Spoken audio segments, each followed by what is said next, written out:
There's one more thing that will give you the optimal opportunity to thrive. That one thing is actually why there's an inner circle, because people said, I don't have it. And I kept talking about this thing and people kept saying, I don't have it. So I created it online and then we do things together. So if you're interested in finding out more about the inner circle, check it out. If you feel like there are intentions that you have with your life that are just not quite panning out, let me tell you what the problem is, okay? Let me tell you what the problem is. You know what to do, but you're not doing it. And do you know what the Bible says about that? To him who knows what to do and does not do it, to him it is sin. But it's all right. I don't want to make you feel like you're a bad sinner. I just want you to know that there has to be a connection between what you know and what you do. So let me tell you what I'm going to talk about today. I'm going to talk about connection. You need connection. You need community. You need a circle. That's why there's an inner circle. That's why I have my sister circle. There's a group of us that are on, that we know each other from shucks, 30 years. It's at least 30 years. Like we're a 30 to 35 group. And we know each other well, like so well that there have been spats and sister things and all that, but we know each other well. And we show up for each other and we have a little Voxer group and we talk to each other when we feel like it, and text groups and foolery Instagram messaging groups and all the things. And people would say to me, Chrystal, I don't have that. One of the things that we want to do as a part of the content we create in the near future is teach you how to have that, to put together materials that teach you how to have your own circle. But in lieu of you having your own, or in preparation for you having your own, or as an extension of you having your in real life circle, that's what the inner circle is designed to do. It's designed to say, hey, listen, do you need people in your life who are speaking truth to you and then encouraging you to move the needle in your life? Okay, that's what the inner circle does. Once you've decided that you want to do what it takes to thrive, it causes you to pay attention to all the other things in your life. You start doing the work of what in my life am I supposed to be connected to? People. But the people should feed your knowledge of self. They'll feed your knowledge of self. They will teach you what it feels like to be seen, to be loved, to be on fire, to have joy. And you'll begin to know what this means. And you'll start looking for it in other places. When you have expectation in your life, when you're excited about something, God doing something new in your life, when you believe that just because you haven't been thriving, you can still thrive, even if you don't know what that means, you start getting excited. Connection. So here's the deal. The Bible says, I am the vine, you are the branches. If you abide in me, you will have much fruit. And yes, you need to be connected to God. You need to be connected to Jesus. You need to have the Spirit's power at work in your life in order to know what it is to have the best fruit. We've all been to the store. We've all been to the grocery store, and we know the difference between lame fruit and great fruit. We know the difference because we will look and we will pick.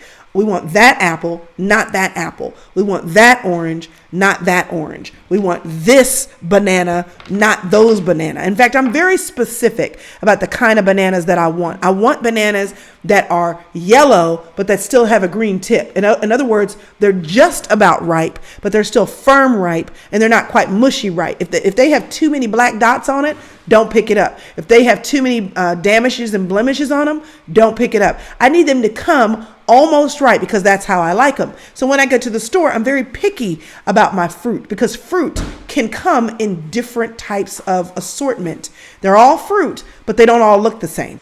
You can produce fruit and it not be the best fruit. Now, if Jesus, who was the Son of God, who had the full power of the Spirit, who got up from the dead, if he came to earth and as a human, he said, I'm going to go get some friends, then how much more so do we? He gave us an example. And there's a reason why Weight Watchers works. You do it in community. There's a reason why therapy works. Listen, when you make the decisive decision, when you make the intention reality to put connection and community in your life, it changes the game. It ups the ante. It gives you better shot at raising the probability that you have of reaching your goals, because some things we were designed to do together. There are some things that are only going to happen in community. This is even someone like me who does enjoy community, but I don't mind being alone. I actually really do enjoy that. When I just want to do what I want to do. Do you ever just want to do what you want to do? That's fine. There's nothing wrong with that. There's nothing wrong with being an introvert or an extrovert or an ambivert or whatever.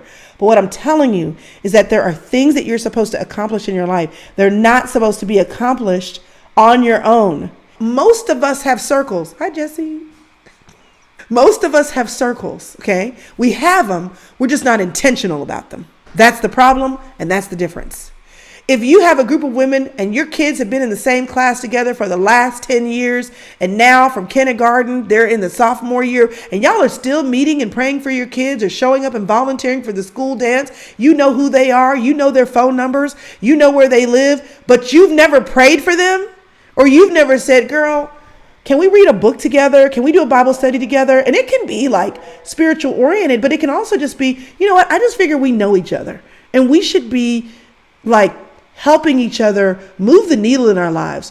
What are you trying to achieve in your life? And how can we hold you accountable to that? How can we support you? How can we show up for you? Like we've been doing this one thing together, but how can we be intentional with the relationship that we've built? You've worked at the same job for 5 years.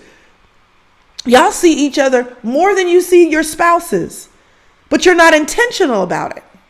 And that is the difference between people you know and you're around and people that you decide to be intentional with and you build community around. Connection, real connection. They can look in your eyes and they know when you're not okay. They can tell. And they have permission to ask and check on you. How do you have community? If you search Chrystal Hurst and Tammy Franklin and YouTube, you'll come up with a video where I talk to Tammy Franklin and her friends, the same group of women that have been praying together. And that's how they started. They have become long-term fast friends because they decided to pray together. That's how it started. They knew each other and decided to be intentional.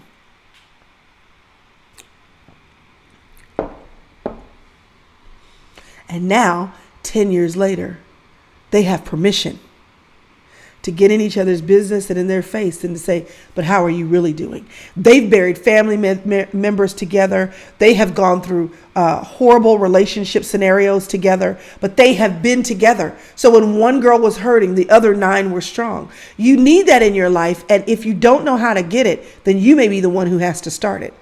And there are a lot of ways to start it. A book club, go walking, start with prayer, a Bible study, to serve together. There are a lot of ideas for getting your sister circle started, but you may have to be the one. I mean, can we just be real? Circles with chicks are not the easiest thing. Our attitudes, our emotions, our words, I just think it's too many women sometimes in the kitchen and it's not the easiest thing.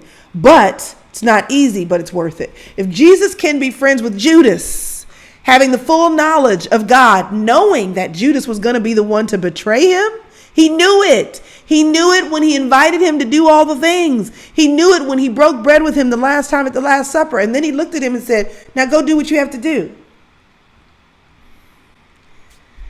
Sometimes you have to take the risk that the people that you invite into your backyard, that they may bite you. I'm just aware that you have to take the risk. There is risk to love.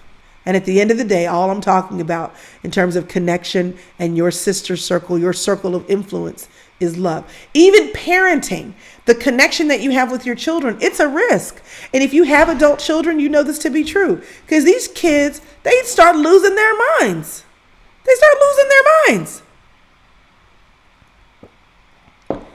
I'm just like, I have your childbirth on video. It will traumatize the mess out of you, but I'm going to show it to you so you understand when you start talking to me crazy, why I black out. I don't know what I said or did to you. What I know is that I went through hell and high water to get you here, and you have the nerve to, have you lost your mind? Even parenting is a risk to love. We do it because we think the risk is worth it. I'm here to tell you that your circle, whether you have your own circle, your in-person circle, whether you're a part of my inner circle, the risk is worth it. Because when you take the risk, let me tell you what you're doing. Ultimately, it's what you were designed for.